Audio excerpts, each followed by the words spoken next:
Alright, thank you for joining us today at Miniature Wargaming Labs, where we're going to put together one of our Jotunn H-grade Servitor Ogryns. So we're going to be doing this guy with the Storm Welder and Spudjacker.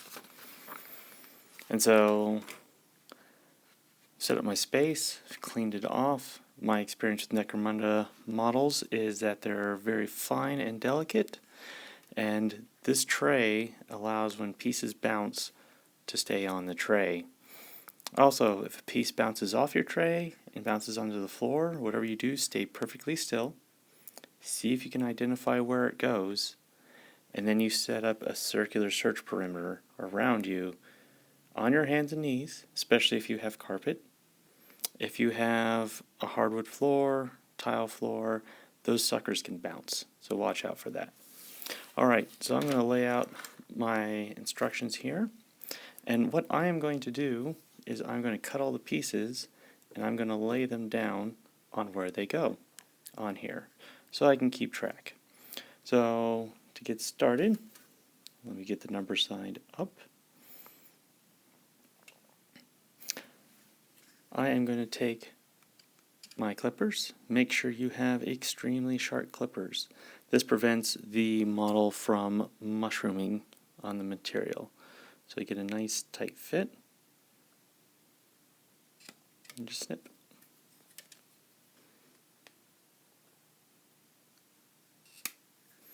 Alright, so now what I'm going to do is I'm going to lay that bit right there, and I'm going to work through the rest of this frame and lay out the bits.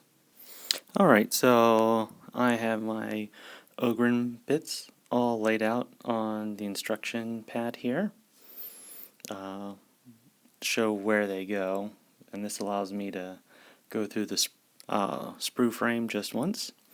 Now I'm going to clean these miniatures. Now if you play regular games of Age of Sigmar or Warhammer 40k, you might not have to clean your models that well. Space Marines always go together. I've found Necromunda models have a much tighter tolerance. They've got a lot more character and flavor to them, but they also fit together very fine, and that means there's not much room for a mistake. So if you let these little spurs from the frame stay on there, and we try to cut it as close as possible, but we're just going to use my X-Acto blade to make sure that surface is really flush, and then I'm going to use my file to make sure that that nub's completely gone. And I can also go around, you can see where the mold line runs. Just take it and lightly remove the mold line. You can also use the flat of your blade to just scrape it off. This is what GW recommends. They sell a special tool for it, of course. But I grew up doing metal models and I haven't been able to let the files go. So I'm going to go around, I'm going to clean up all these bits, and then we'll start assembly. Alright, so I have all my bits cleaned and got the little nubs and some of the mold lines removed. So now I am going to use some plastic glue, and I'm going to start with the torso. Now, something I want to point out front is I'm not going to start at the beginning and just start assembling. You're going to see me jump around, and that's because I'm using plastic glue. So I like the way plastic glue sets, and it actually gives you some play while you're using it, but since it doesn't set right away, if you disturb it too much, it'll rock out. Okay. So make sure the torso is aligned. So we've got all the shirt edges and all the straps are matched up. So what we're going to do is we're going to set that down and not touch it. We're going to let that set. So we'll do his little pantaloons.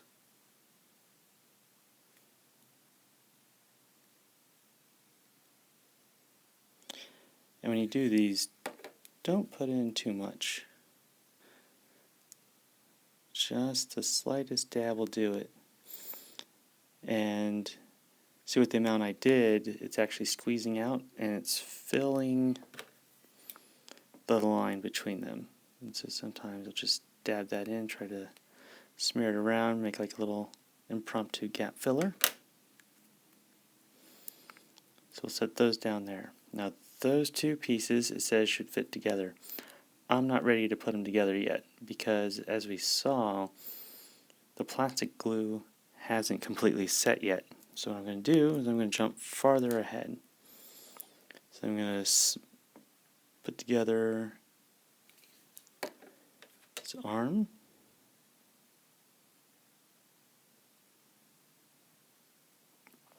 Now let's check around, make sure the wrist is good. Alright, excellent. Now I think I'm ready.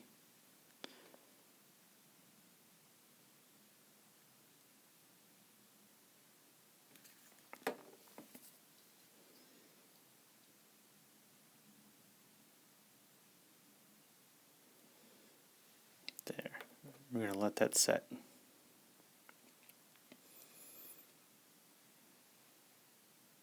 Alright, now the storm welder. So in the instructions, I have two sets of instructions. The storm welder instructions are actually on the first page. So we're going to go ahead and put this together, and I want to dry fit some of these pieces.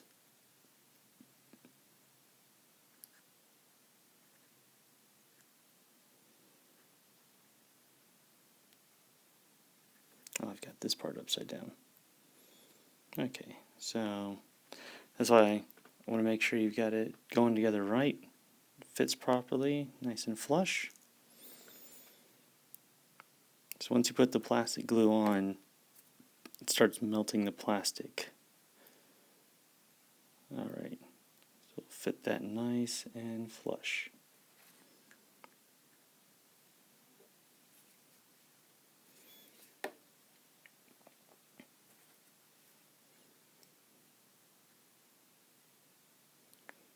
This way. Alright, that actually lines up pretty well. And since it melts the plastic, you want to avoid spreading it around too much. Alright. And it appears that fits on there, but I'm not going to attach that yet.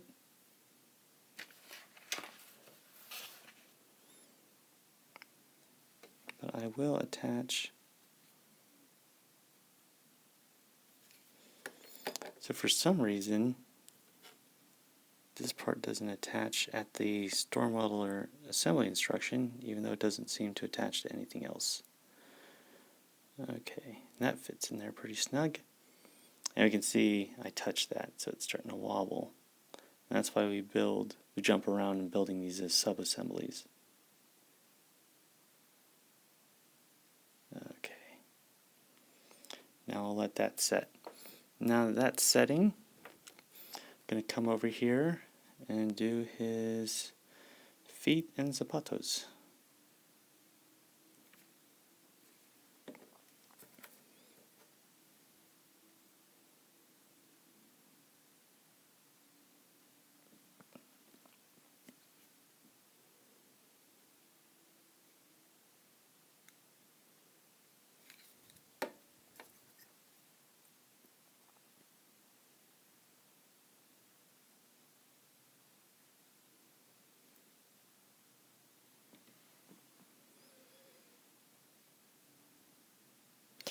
Alright, and since I'm going to let those set, but that means I can put on his head.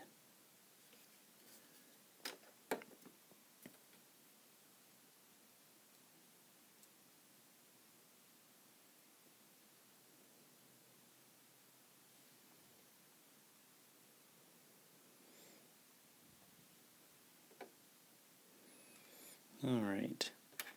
Now, before I attach the arm, we can see that this seam line runs right down the length of his deltoid. And I'm okay with that in the straps, because the way they design the straps, it's like, okay, there's a break between the two different materials. So what I'm going to do is just put a light run, and what you notice is that actually pushes some of the plastic into the gap where the glue is still kind of wet. And that should fill that some in, and the primer will take care of the rest.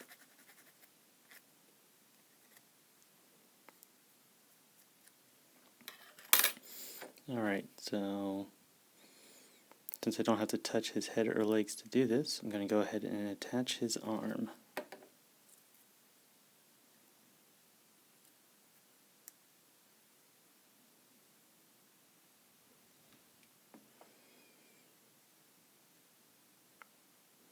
Alright, there we go. Now, gingerly switching to the other, because I got a lot of drying pieces on here. Let me dry fit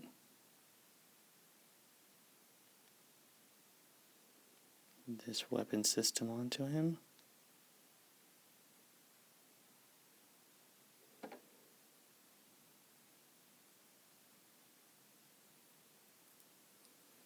Did I miss a piece? Yes, I did. In the assembly of this one, there's a shoulder bit that connects. Let me go get that ready and cleaned up. Alright, so I found my little bits. So it's that thing here. Where did it go? Ah, there it is. And that's why I have a tray. And this little bit right here. If you're working with Necromunda models, get little tiny tweezers. It makes things so much easier. Now the fun part about this model is you'll see this connector bit has a little trench gap underneath it, right there, and that actually fits into a little tiny peg over there. And there is an up or down to this, so the little gap should be on the bottom.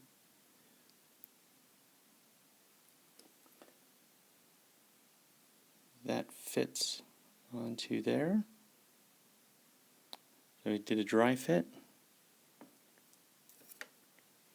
Now we're going to put a little glue.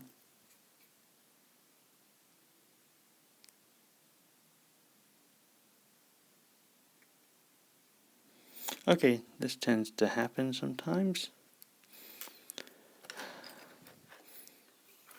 That's why we have our tool here. Make sure you do not lose this. There we go.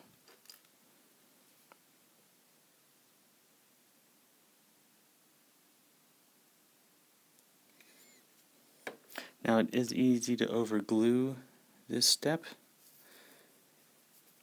And what that means is just put so much glue on there the model can't find its home. The little slot fits right in there. We're going to let that set. But that was actually a good break. Allowed this guy to firm up here. So let's put on, let's see, grab this. Okay. Hopefully I won't knock it loose. Alright, so you can see this guy has two prongs in here, and there's two prongs in this little cybernetic shoulder. So I'm just going to run a little bit of glue around the circle.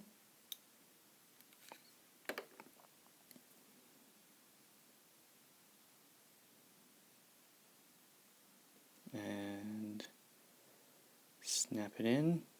And then what I'm going to do is try to rotate it, make sure I got the feel that those two little prongs are in their homes.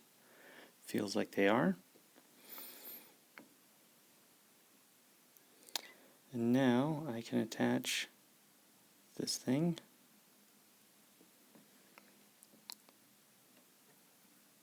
So it shows this goes into here. Alright. So this bottom protrusion, rectangular almost, fits into this inset right there. So what we're going to do, put a touch of glue, slide this on,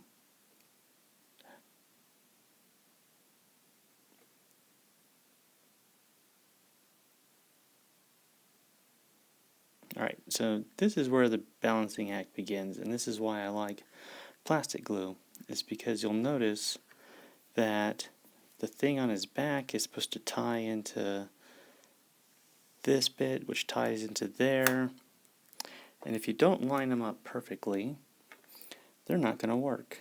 But plastic glue allows the model to stick on there, but still give you some play to do some final adjustments if you need to. So that's what we're going to do. I'm going to start off with this back plate.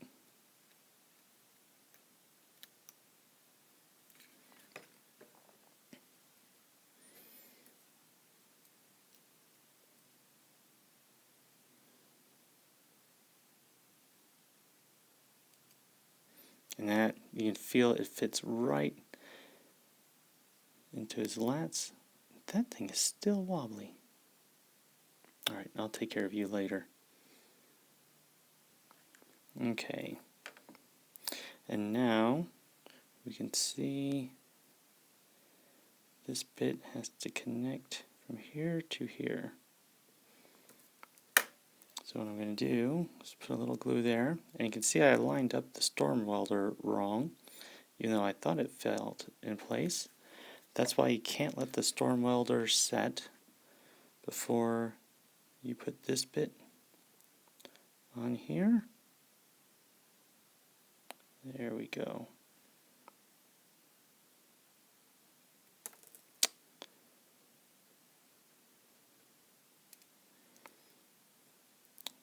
See, trying to balance 3 pieces at once.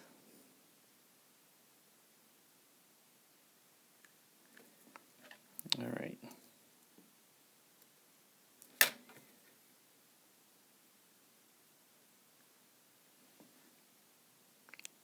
Steady hands. This is why I don't work in bomb disposal.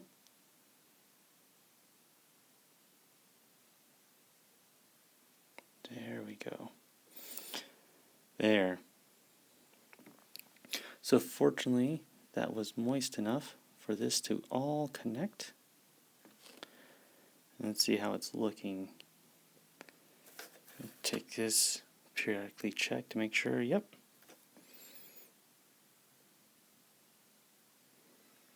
And we'll go ahead and put this little ammo case on here. And it looks like it fits along his thigh.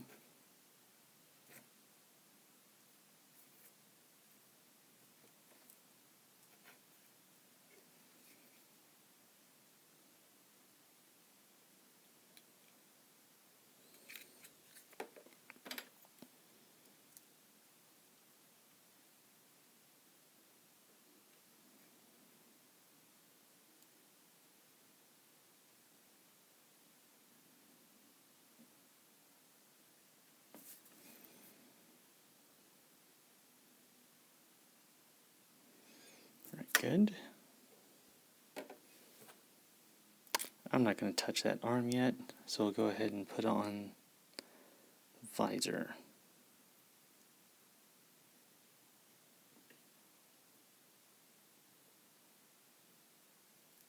Head it on backwards. That's why I dry fit.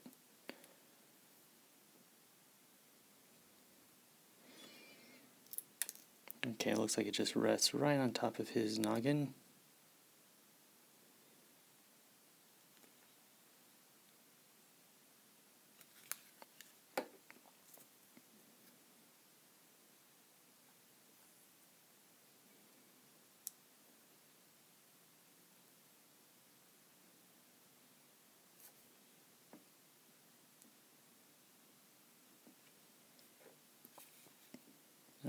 Put a little more glue here.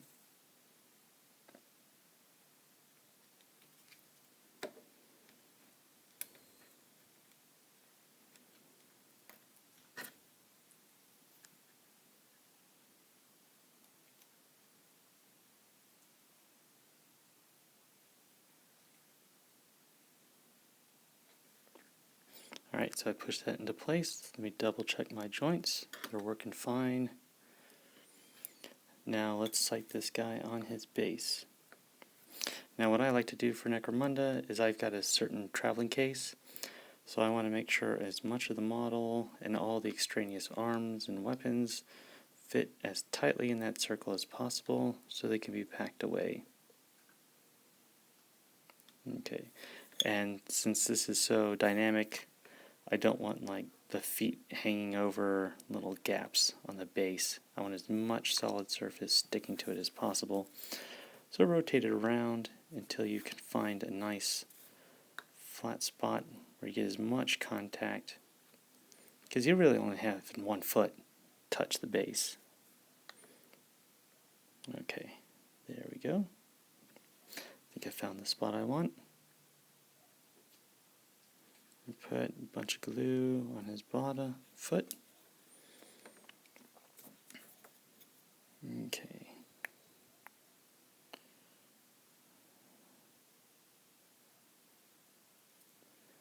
There we go. It came together pretty quickly. Alright. Well, that is a cool Servitor Ogryn.